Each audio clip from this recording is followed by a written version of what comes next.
하나님의 말씀은 갈라디아서 2장 16절과 야고보서 2장 14절에서 26절까지입니다.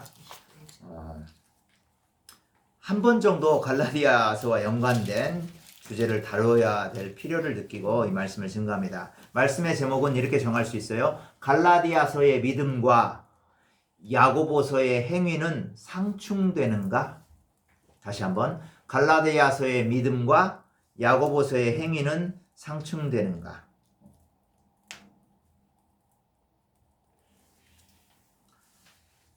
자, 우리가 믿음이라는 단어를 들었을 때 한국 크리스찬들이 일반적으로 생각하는 믿음은 뭐냐면 믿음의 고백을 생각해요. 입술로 하는 고백. 무슨 말인지 아셨죠? 내가 예수님을 구세주로 믿습니다 라고 고백하면 그게 믿음이 있다라고 생각을 하는 경우가 많아요. 그런데 이런 부분에 대해서 미국인 교인들도 그렇고 많은 그 현대의 크리스찬들이 그렇게 말해요. 그래서 일단은 행함보다는 입술의 고백에 중점을 맞춰요. 믿음이라는 것은. 이해 갑니까? 실제적으로 많이 그렇게들 생각을 하고 그렇게 말해요. 본인들이. 그렇다고 한다면 성경이 말할 때 믿음이라는 단어는 과연 그런 건가라는 걸 한번 생각해 봐야 돼요. 일단 그 전에 또 갈라디아서에서 바울이 믿음이라는 단어를 썼을 때 그 어떤 의미로 썼는가 요걸 조금 먼저 알아볼 필요가 있습니다. 자, 믿음이라는 단어를 갈라디아서에서 바울이 썼을 때는 뭐냐면 할례나 구약의 절기들, 구약의 전통들을 지킴으로써 구원을 받는 것이 아니다라는 그 반대 개념으로서 예수 그리스도의 십자가의 복음을 믿음으로 이것에 의지해서만 구원을 받는다는 의미의 믿음이에요. 무슨 말인지 이해가죠? 그 사실을 믿는 것, 예수님께서 십자가의 죽으심으로 우리를 구원하셨다는 것, 그것으로만 구원이 그 사실로만 충분하다는 것, 완벽하다는 것, 그 사실을 믿는 거예요. 이걸 믿음이라고 했고요. 그것이 갈라디아서에서 말하고 있는 그 바울이 정의하는 믿음이에요. 그렇다고 하면 이 성경 전반적으로 구약이나 신약에서 말하고 있는 믿음의 의미는 과연 무엇인가? 이거를 이해하려면 히브리 사람들, 이스라엘 사람들이 그 믿음이라는 개념을 어떻게 이해하고 있는가를 전반적으로 좀 이해를 해봐야 돼요.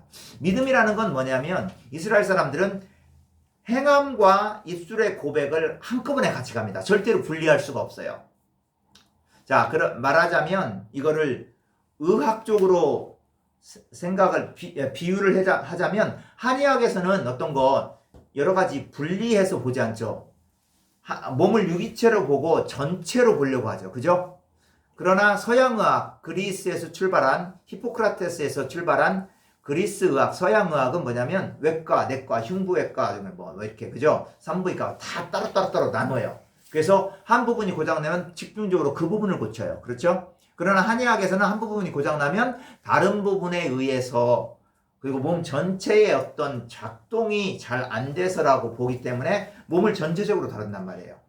마치 히브리 사람들은 그 믿음이라는 단어를 말할 때 행동으로만 말하는 거 아니고 그냥 행동만 하는 거 아니고 또 입술의 고백만 아니에요. 한꺼번에 다 가요. 입술의 고백과 생각하는 믿음과 행동하는 믿음이 같이 간다는 거예요. 그걸 떨어져서 따로 떼어서 생각하지 않아요. 여러분들 무슨 말씀인지 이해가요? 그러니까 히브리 개념의 이스라엘 개념의 믿음이라는 건 뭐냐면 내 입술의 고백도 포함되고 뭐예요? 행동도 같이 따라가는 거예요. 그러면 왜 근데 우리들은 이렇게 따로따로 구분지어서 생각을 하느냐? 이건 왜 그러냐면 서양식 철학의 이원론적인 사고 구조가 우리에게 너무나 깊이 들어와 있기 때문에 그렇습니다. 아까 말했죠. 서양 의학이라는 것이 히포크라테스, 그리스에서 출발했잖아요. 그죠? 서양 철학에서 또 그 이원론을 강력하게 주장을 합니다. 서양 철학. 그래서 뭐냐면 영적인 것과 육적인 것 따로따로 나눠요. 그래서 성경을 볼 때도 성경은 누가 썼어요? 다 히브리인들이 썼잖아요. 이스라엘 사람들이. 그죠? 그런데 이거를 어떤 식으로 바라보느냐? 그리스식으로 바라보는 거예요. 이원론적으로. 히브리 사람들의 사고 구조에는 이원론이 없어요. 이원론이 아니에요. 단일론이에요. 그러니까 다 통합되어 있는 거란 말이에요. 그러니까 나누어질 수 없는 거예요. 그런데 그리스 사고는 이원론 쪽이니까 자꾸 영적인 거고 육적인 거고 나누다 보니까 믿음도 나눈 거야. 뭐예요? 입술의 고백과 뭐예요? 행함과 다르다고 생각을 하는 거죠. 이해갑니까? 그래서 이제 이런 전체 전제를 가지고 여러분들이 이해를 해야 돼요. 그러면 바울이 갈라디아에서 말하는 믿음은 여기 다시 한번 가볼게요. 그러면 야고보서는 또 행위를 강조하거든요. 그러면 두 가지가 다 다른가?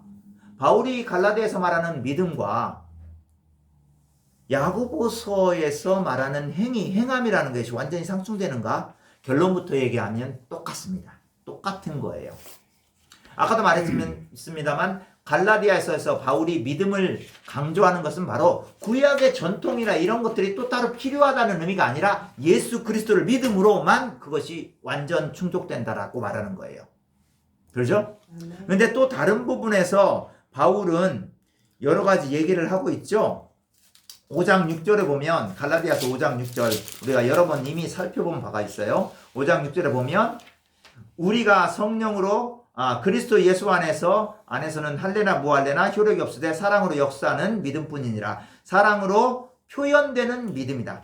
뭐라고요? 믿음이 뭘로 표현이 돼요? 사랑으로 표현이 돼야 된다는 거예요. 사랑으로 표현되지 않으면 안 된다는 거예요.